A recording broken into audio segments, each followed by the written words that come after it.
if you don't communicate those boundaries clearly, there will be difficulty with executing what it is that you want to be the direction that your family is going in. Like, Yes. it becomes extremely hard to do it if you're not communicating clear boundaries, giving clear direction, and speaking specifically about what it is that Right. you want to accomplish. Right.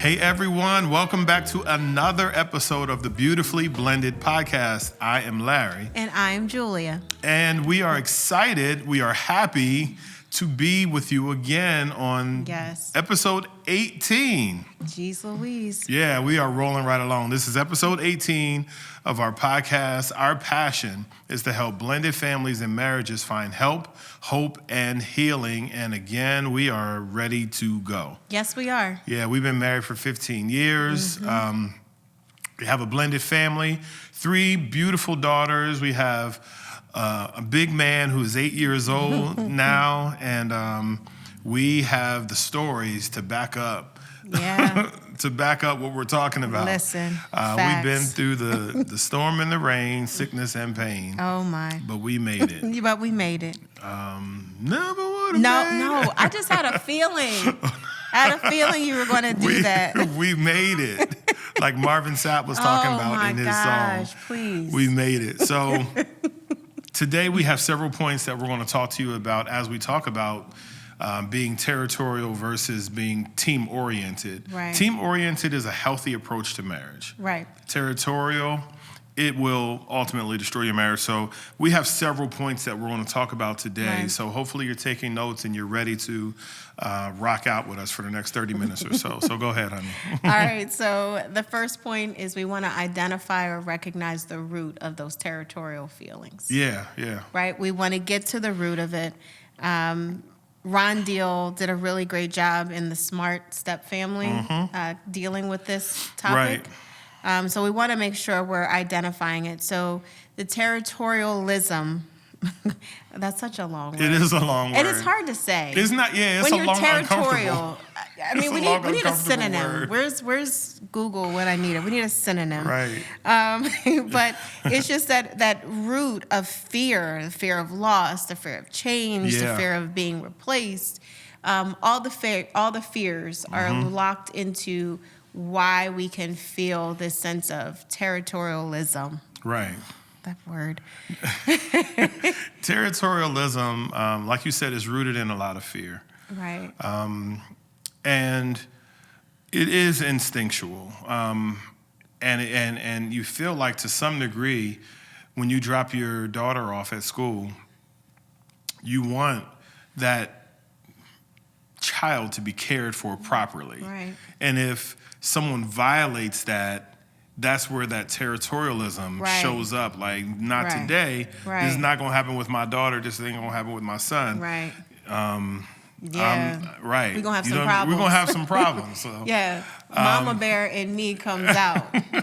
And that, like, wait a minute, but you won't. Right. Right. Like Yeah. that comes up. Right. Yeah, so it is something that is there, but acknowledging where it comes from, Right. Is really the key. that's the key. Yeah. Right. Yeah. And so when you're feeling like that, that feeling, it's so human, it's so natural, it's so instinctual. Right.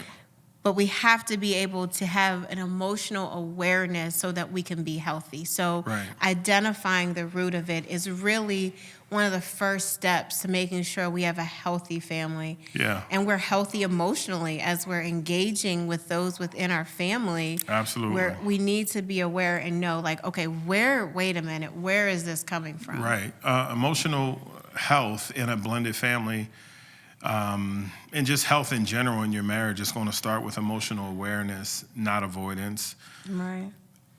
Be aware that territorialism is there, that you're fighting for your rights, quote unquote, Right. in your marriage and in your family. And if you are aware, you'll be able to pull back a little bit and say, wait a minute, I don't have to fight for territory within my marriage when we are one, when we are growing to become one, when our marriage is blending in a healthy way. It helps with that. So Right. You know, as you were talking, one of the things I thought about is just in previous episodes, even last episode, we talked about the weapons that we use from previous relationships. Yeah. Well, we have to be able to identify the root of these unhealthy things as it pertains to, you know, being territorial and that fear of loss and all that. And we have to be able to identify those past issues that trigger us that then cause us to be much more protective, overprotective, much more, you know, divisive in our marriage, because again, that's really just going to help us the emotional healthiness of our relationships. Right. When you brought up overprotectiveness, it made me think of something. When we're overprotective, I think it increases the probability that we won't fight fair. Yeah.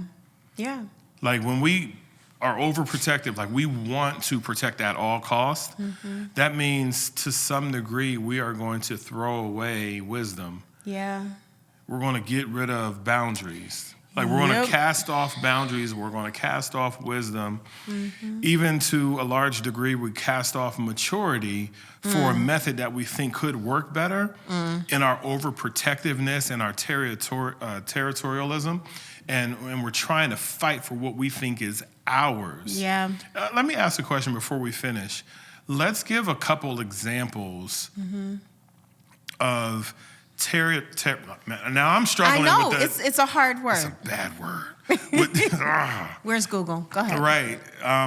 Let's give the listeners some examples of what we mean when we talk about, you know, fighting over territory. You see how I changed it up? I did. Fighting over territory. Good job. In a marriage. All right, so one example that pops into my mind, in particular when we're talking about a blended family, but even in an intact family, one that's not blended, you know, when you introduce kids into the mix of it, there can be this territorial kind of war that happens over the kids. Yeah. You know, I will jokingly say, you know, you need to go talk to your son. That's when he's yours. When he don't act right, that's your son. Unless I'm talking, because if he's not acting right and I'm there, then that's your son. My son, right. And that's a joking way to do it, but there's some real difficult things. Well, that's my son, and I have to protect him. Like, let's say something happens at school, on the playground, or in some kind of setting, and we just rip off our shirt, and here is our cape, and like either Superwoman or Superman comes up, and it's like, that's my child. Now, mind you, the other parent is sitting there, and it's like, okay, well, that's my child too. Or if you, as the biological, I was going to say birth parent, but birth parent or biological parent of that child in a blended family is like, well, no, you can't do that because that's my daughter, that's my son. Now, the step parent can feel like, okay, well, what am I doing here? Yeah. You know, we're raising these children together. And so that could be an area where that territorial, you know, I hate that word. Territorial fight really can be like the battle lines are set right there over the kids. Yeah. Do you have examples? I like your example. You like mine? I do, because blended families, the essence of a blended family is I'm bringing my clan and you're bringing your clan. Right. Or I'm bringing my territory, you're bringing your territory. I'm bringing what belongs to me. You're bringing what belongs to you, and we're going to put all of our stuff together in one house. And that's where, you know, fighting over, you know, children and bringing up statements like, no, that's my child. Right. In particular, if you mix that with conflict, If Oh, you geez. mix that with conflict, It gets ugly. yeah, It can get ugly. it can get ugly because you become extremely territorial, Right. saying, you weren't there when my son was sick. You weren't there when my son had, a bronchitis, and you weren't there when he was born. I know my son. And all of a sudden, what was a loving, caring relationship turns really quickly because of territorialism. Right. And you begin to say, this is my son. You don't know what he needs. Come here, son. Let me give you a hug. Or come here, daughter. Let me give you a kiss. This is my baby. And then all of a sudden, your overprotectiveness kicks in. Yep. And you start over-nurturing, or you start, caring for them and giving them too much of what they really don't need. So I think your example, like when I started hearing, I'm like, absolutely.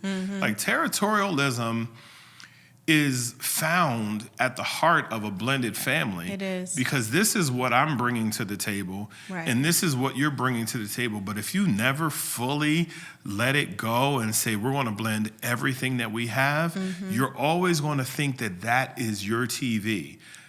Right. And that is their washing machine.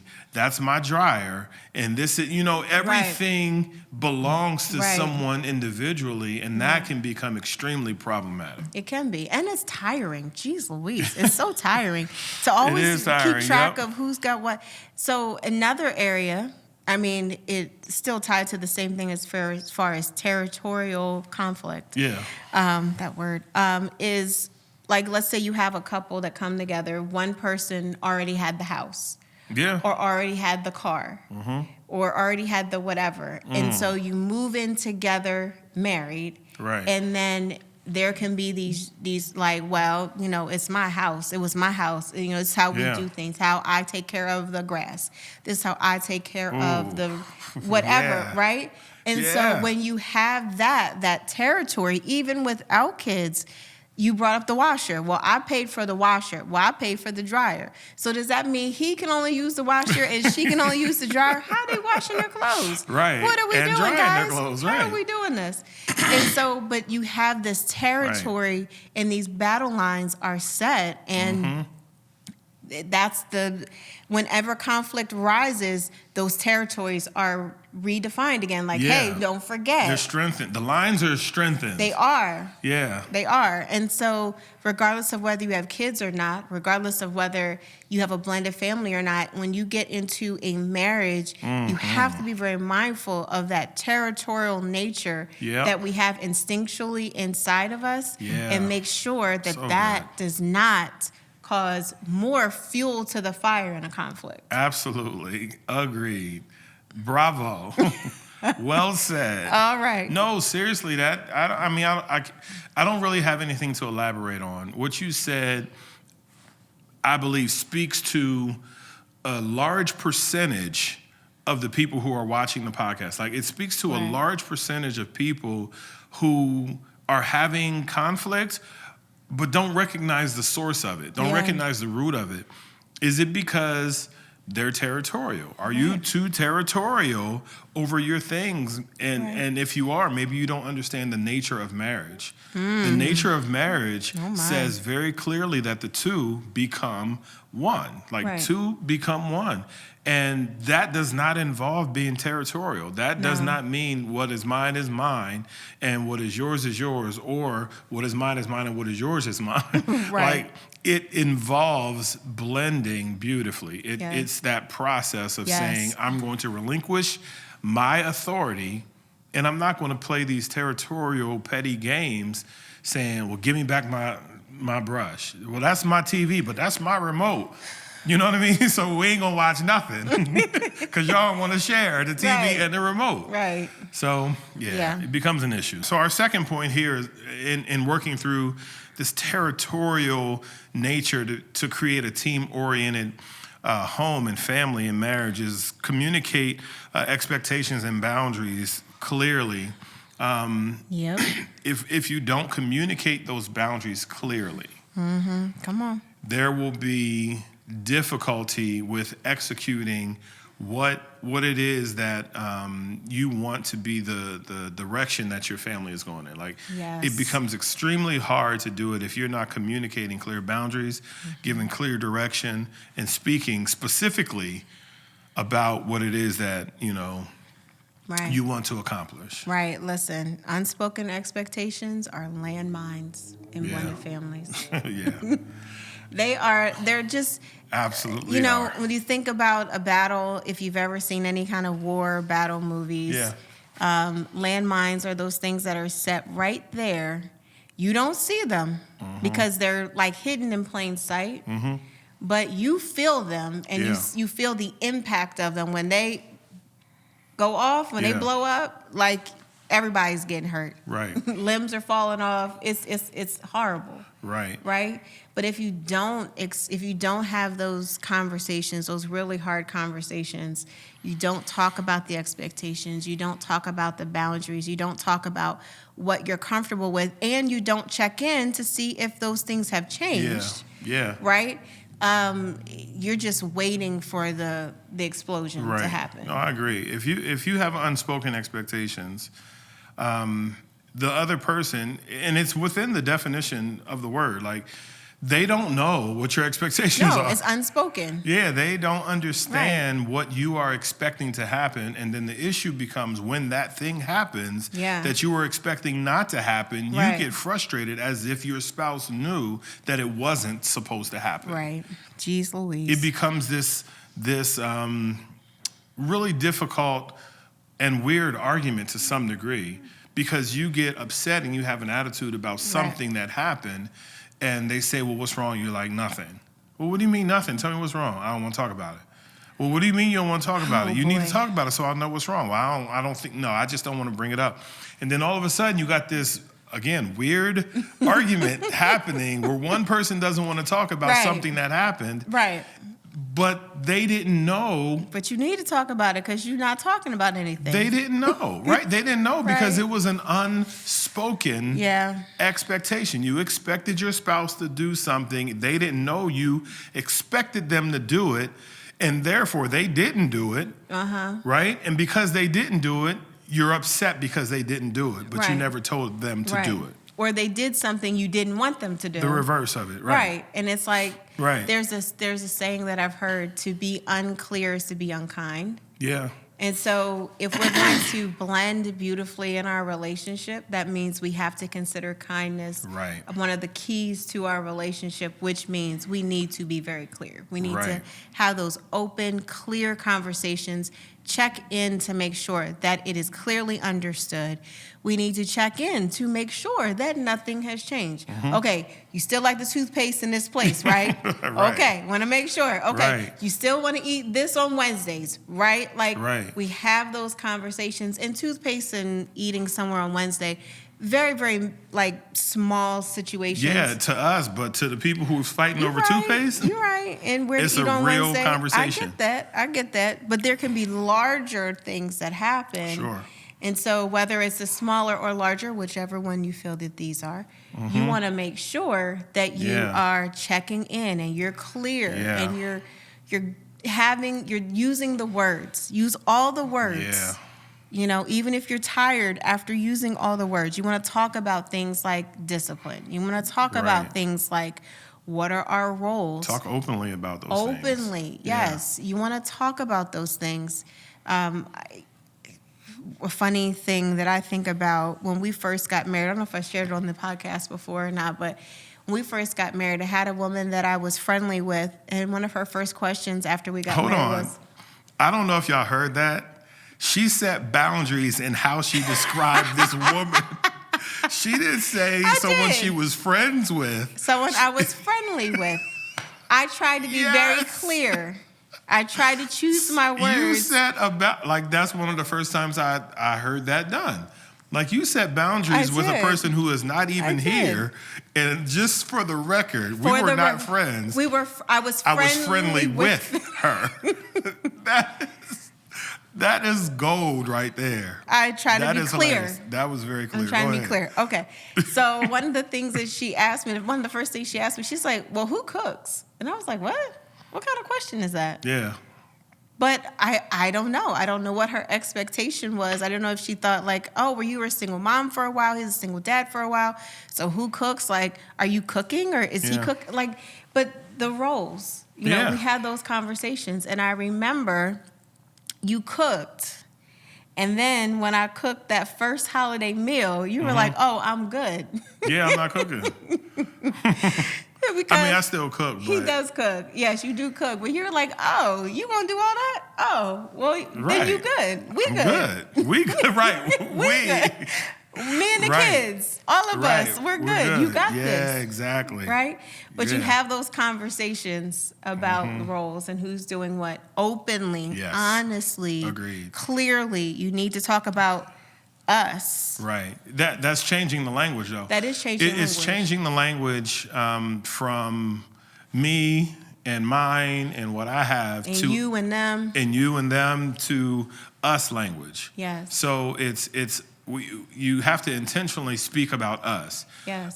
This is what we are going to do. This is what we intend to do. My wife and I are doing this. My husband and I are doing this. It can go a lot further if you learn to change the language that you are using on a daily basis, in particular with your kids.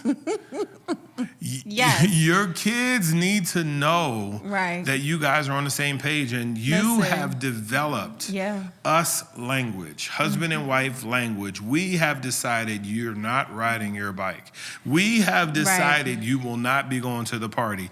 We have decided that your friends are not sleeping over. We have decided that will save you trouble. Yes, it will. Right? In the future. And that kind of gets rid of the idea that, oh, I can go ask mommy, or, oh, I can go ask daddy. No, we have now developed we language.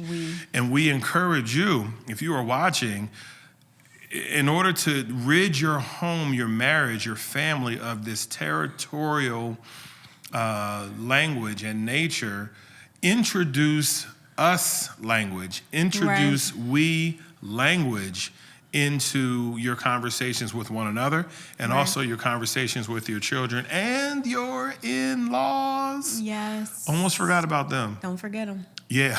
Introduce that us language even with just everybody. Just all the people. It's us against them. That's the language that you're introducing. It's us. It's us. You know, one of the things I thought about while you were talking, you know, in a blended family, sometimes the dynamics are very interesting. And you do want to develop the us, the we, right? In that, going back a little bit into what we're talking about, having those clear conversations, expectations, you want to be mindful that if there is some kind of situation or circumstance with the kids, and again, you have a blended family, so with one of the kids or some of the kids, you want to be mindful that you're talking about that. For instance, if you have a situation where one of the parents is estranged from the other child, right? The biological parent is estranged from their biological child. Right? Yeah. You want to be careful that as the spouse, that you are supporting whatever needs to happen to be a healthy outcome with that relationship. Yeah, right? I agree. So if your input or insight continues to draw a wedge in an unhealthy way between that parent and their child, you want to be mindful of that. Right. Us and we should never be a situation that causes toxicity. Yeah, very good. You know what I'm saying? Very good. And so you want to be mindful of that. And I feel like that's a thing that can come up and happen in blended families in particular, where you have something that's really difficult. You want to make sure as you're building us and we that you're not causing toxicity. If you are dividing someone from a healthy relationship in their family, if you're dividing them from a healthy relationship with their community, whether it's, you know, their friends or just the community that they've been a part of, that is not good. You need to get counsel. And we are not saying this exclusive we, us. I agree, that causes division. There are so many times, even before people get married. I had a recent conversation There was a woman who was living with a guy. They were not married, and he was continuing to push her to cause these divides between her and her family and her friends and her community. Right. If they had gone and gotten married, it would have just been more of the same in a really, really, really bad situation. So you want to be mindful that as you're building us and we, that you're being mindful that you're not causing unhealthy boundaries to be set between you and the other people. Agreed. In that person's life. That was a disclaimer, and that was a very valuable disclaimer, because that's reverse territorialism, where you are saying, you belong to me. Yeah. And because you belong to me, you are obligated to be loyal to me and do what I want you to do. You find that in a lot of abusive relationships, and that is an indicator of an abusive relationship. Yes. When someone says that, and we're talking about territorialism when you talk about things and, you know, in healthy marriages and relationships. However, abuse is founded on territorialism because the husband or the wife says that, woman, you are mine, you belong to me, and you have to do what I want you to do because your loyalty does not rest with anyone but me. That is wrong. We do not support it. It is of the devil. It is evil. We do not support that. We belong to God, and the things that God has instructed us to do, we live those out in love and patience and kindness, and we do that in our marriages and in our relationships with our children as well as everyone else. So I'm glad that you made a distinction, because there could be someone listening to this that takes a snippet of this and says, we're this is my opportunity to say, this is my territory, this person is my territory, and it is us against them, and whatever I tell you to do, you're supposed to do it. Again, we don't endorse that. No. We don't support it. And if you're in a relationship like that and you need help, go get help as soon as possible. If you don't know who to talk to, send us a message, and we'll figure out how to help. Absolutely. Glad we covered that, because so often that happens. People will take a little snippet and they run with it, and it's not right. All right. So let me read this quote by Laura Petherbridge, and she wrote this in, I forget the name of the book, but she said, communication is the bridge between chaos and connection in step family life. And don't we know it? Yeah, it is. Isn't that a powerful quote? It is. Shout out to Laura. We don't know you, but shout out to you. That's an excellent quote. She said the truth. Yeah, it is the bridge between chaos and connection. Like, connection doesn't happen without that bridge of communication making chaos turn into connection, because you're communicating clearly and well about what it is that you need to communicate about. Yeah, blended families. We have one more point. You want to go over that one? Yeah, I'll do that one. Awesome. So our third point is going to be the need to build inclusion, not competition. Right? Yeah. And so when we have that territorial tension in our relationship, somebody's inside and someone's outside. So you have the insider versus the outsider. Right. And if you bring your kids into that, then me and my kids are on the inside, and you and maybe you and your kids are on the outside. Right. And so that, again, does not bring unity. That brings division. And we have to be, in order to reverse that, in order to cut that off from happening, we need to be intentional about creating moments where we are affirming each member's value. Every member of this family has value. My spouse has value. I have value. We both have value. We need to affirm that value. And we've given different tips that we've used to try to do that. But that's so important. Instead of enforcing loyalty, I brought up loyalty earlier. Instead of enforcing loyalty, you have to learn to create like shared experiences and traditions within the family. And this is something we've talked about in previous episodes. That is good. I think that, going back to what I shared earlier, like, loyalty can be developed when you come from one family to another family. If you think the family that you came from is better than your spouse's family, like you're creating competition. Yeah. You can think that their traditions or your traditions are better than their traditions. Yeah. Like, really, you do that at Christmas? We don't do that at Christmas. What we do at Christmas is this. In that statement, which you think is just informational, is toxic. Right. And it could be a statement that communicates that what we do is better than what you do, and it constantly creates division rather than fostering unity in your family. I agree. So you can't have inclusive, you have to have inclusive language, not excluding language. Right. Excluding other people, or you're going to have two different tribes living under the same roof. That's a mess. Yeah, Julia summed it up. Everything that I just said, she summed it up with that's a mess. It's also a hot one. It's a hot mess. It is. So let's talk about some practical tips. All right, let's go. All right. So a practical tip that we could give those who are watching and listening is to create a new family habit or tradition. Create something new that includes everyone. Right. One of the things you could do is family prayer. Another one could be game night. There are all kinds of different traditions that you can create. You know, for the holidays, for our girls when they were growing up, when they were younger, we would have them involved in some kind of way. One of the things that we used to do is have these cooking competitions. Yeah, we did. We had cooking competitions. I got them on video. You do. We had cooking competitions, and we had 3 daughters, so we had 3 different things. We had like meat, protein, vegetable, and starch. Okay. Something like that. And our one daughter, she always won.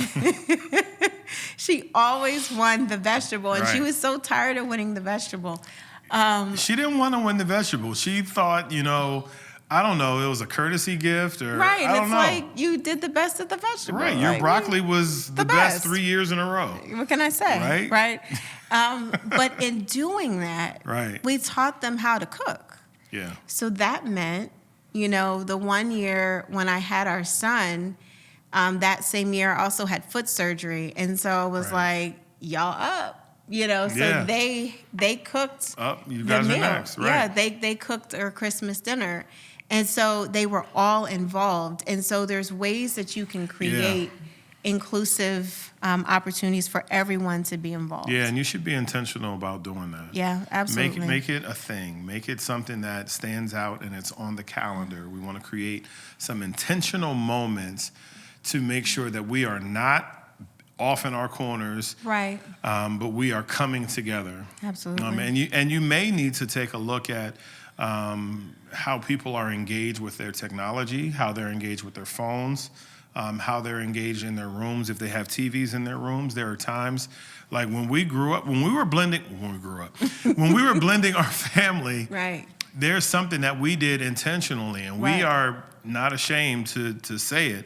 We had one TV in the house on purpose in the living room with 3 young girls. Our son wasn't born yet, but we had those 3 girls. None of them had TVs in their rooms, and if they wanted to watch something, you watch it down here in the living room with us, where number 1, we can see what you're watching. Right. And then number 2, it creates and fosters opportunities to include everybody in the experience. Yep.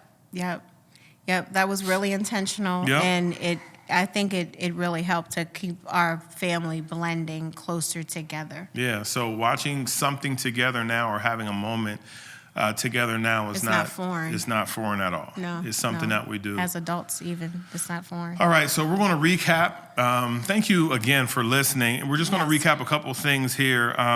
The first point that we made when we talk about turning a territorial family into a team-oriented family. Man, I can't get my words out. The first thing was recognize the root of territorial feelings. Where is it coming from? The second thing was communicate expectations as well as clear boundaries, and then build a culture of inclusion and not competition. Right. And so this week we want to challenge you Yep. to identify an area where you may be feeling territorial in your family. We want you to talk about it with your spouse or your family. We want you to really take that time to be intentional. Intentional is that word that keeps coming up. Be intentional about identifying that, and then have that open. We talk about having open conversations. Have that open, honest conversation about that. Remember, blending a family takes time. Yeah. It takes grace. It takes prayer. Yep. We want to close out with a scripture in Colossians, the 3rd chapter.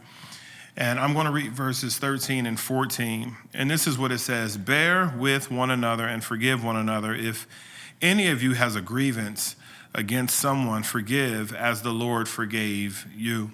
And over all these virtues, put on love, which binds them all together in perfect unity. This is something that really explains territorialism in a way that helps you to recognize that love and unity are really the remedy to territorialism in your family. It reminds families that lead with love and lead with forgiveness. Yep, absolutely. Like, that's how you keep the family together, and that's how you grow. So, we are done. We are done. So thank you so much for tuning in to this episode of the Beautifully Blended podcast with myself and Julia. We are honored that you guys watch. We're grateful that you have chosen to sit with us during this podcast. We pray that you guys are blessed. We're praying for your families and your marriages. And if you have found that this content was helpful, please share it with someone else. Also, if you found that this content was helpful and it was a blessing to you, like, comment, share, subscribe if you're not subscribed. And thank you again for joining us. You want to say something else? No, we just enjoy being here with you guys. So tune in again till next time. We'll see you next time. Thank you.